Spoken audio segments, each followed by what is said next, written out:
সোনার ছেলে ভেসে গেছে সাগরে। সে খবর শুনে বুক চাপড়ে কাঁদে মা, বাবার ডুকরে ওঠে। সোনার হরিণ ধরতে গিয়ে সুদূর ভূমধ্যসাগর পার হওয়ার সময় প্রাণটা হারিয়েছে তাদের ছেলেরা। তাই ও আমার সোনারে আমার বাবারে বলে গগন বিদারী কান্নার রোল পড়েছে সুনামগঞ্জের 10 তরুণীর বাড়িতে। খবর শুনে প্রতিবেশীরা ভিড় করছে, আসছে আত্মীয় স্বজন। সান্ত্বনা দেওয়ার ভাষা নেই কারো, সবার চোখে ছলছল জল আর স্বপ্নভঙ্গের গল্পের বিস্ময়। ভূমধ্যসাগর পাড়ি দিতে গিয়ে পথ হারায় অভিবাসী বোঝায় একটি নৌকা। তাতে না খেয়ে পানির পিপাসায় ক্ষুধার যন্ত্রণায় সাগরের লবণাক্ত পানি খেয়ে রক্ত বমি করে মরে গেছে অনেকে। তাদের মধ্যে সুনামগঞ্জের দিরাই, জগন্নাথপুর ও দোয়ারাবাজার উপজেলার 10 জনের তথ্য এসেছে দেশে। খবর এসেছে পচে দুর্গন্ধ ছড়ানোই মৃতদের কাউকে কাউকে সাগরে ফেলে দেওয়া হয়েছে। সলিল সমাধির এই করুণ কাহিনী সইতে পারছে না তাদের স্বজনরা।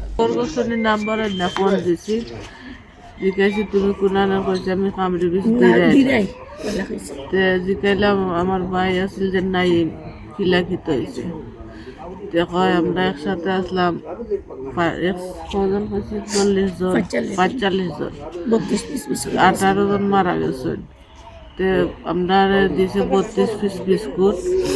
আর 6 দিন আমরা রাস্তা আইয়া আফ্রিকা রাস্তা বাইতে গেছিলাম, কি তুকাইয়া ফাইরাম না রাস্তা, পেটের বুকে জ্বালায় সাগরের পানি খাইয়া রক্ত বমি করছে সবাই। সাগরের পানি খাইছে, এরপরে মারা গেছে। এবারে লাশ রাখা যান না, পানি ফলাইছে, গন্ধ ধরে লিছে, পচা গন্ধর লাগি তারা সাগরও ফলাই দিছে। ভূমধ্যসাগরে সলিল সমাধি হওয়া সুনামগঞ্জের 10 জনের মধ্যে জগন্নাথপুর উপজেলার 5 জন, দিরাই উপজেলার 4 জন ও দোয়ারাবাজারের 1 জন। তাদের মধ্যে কয়েকজনের ছবি সংগ্রহ করতে পেরেছে risingbt.com। পেছনে ফেলে যাওয়া কত স্বপ্ন, কত আশা সব ছেড়ে সাগরে ভেসে গেছেন কারো সন্তান, কারো ভাই, কারো বাবা।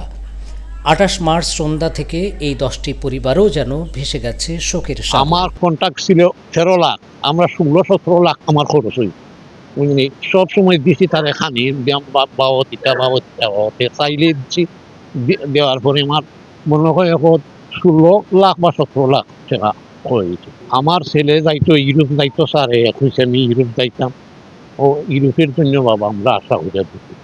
আমরা চাই উনি কি চাইতাম আপনারা জানেন, আমরা কোনটা আমরা তখন আর কোনো কিছু নাই, এবং যদি আপনারা কোনো কিছু হইয়া দিতে চান তার একটা মেয়েতেই হারানো স্বজনদের অন্তত লাশটাও যদি শেষবার দেখতে পেতেন, বাড়িতে দাফন করতে পারতেন, তাহলেও শোক কিছুটা কমত। এই হৃদয় বিদারক ঘটনার পর দালাল চক্রের বিরুদ্ধে কঠোর ব্যবস্থা নেওয়ার দাবি তুলেছেন সচেতন নাগরিকরা।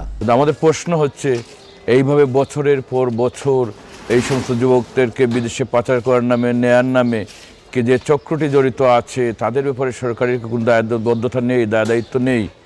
আমাদের গাঁও গ্রামের গরিব ছেলেরা শুধুমাত্র তাদের পরিবারকে উঁচুতে নিয়ে যাওয়ার জন্য উচ্চ আশায় তারা বিদেশে পাড়ি জমায়। আর এই একটি সুযোগ নিচ্ছে এক শ্রেণীর দালাল চক্র, যারা তাদের কাছ থেকে লক্ষ লক্ষ টাকা হাতিয়ে নিচ্ছে। কিন্তু তার বিনিময়ে তাদেরকে যে সিকিউরিটি দেওয়ার কথা, তাদেরকে যে সার্ভিস দেওয়ার কথা, আমরা যেটা জানতে পেরেছি তাদেরকে সেটা দেওয়া তো হচ্ছেই না, উল্টো তাদেরকে নির্মমভাবে নির্যাতন করা হচ্ছে। এই যে নির্মম, এই যে প্যাথেটিক ঘটনাটি আজকে গোটা সুনামগঞ্জবাসীকে আজকে সুখের সাগরে ভাসিয়েছে। আমরা সরকারের এবারে কঠোর হস্তক্ষেপ আমরা কামনা করছি। পরিবারগুলোর পক্ষ থেকে কোনো অভিযোগ পেলে আইনগত ব্যবস্থা নেবেন বলে জানালেন পুলিশের এই কর্মকর্তা।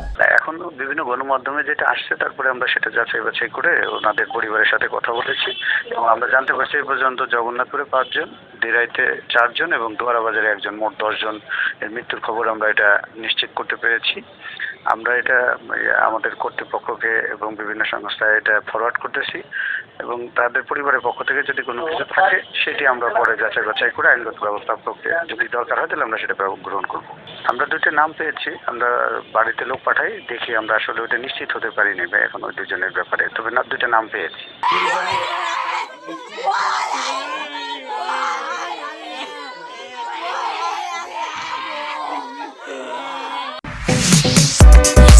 luxury, next level. Well done, side by side fridge.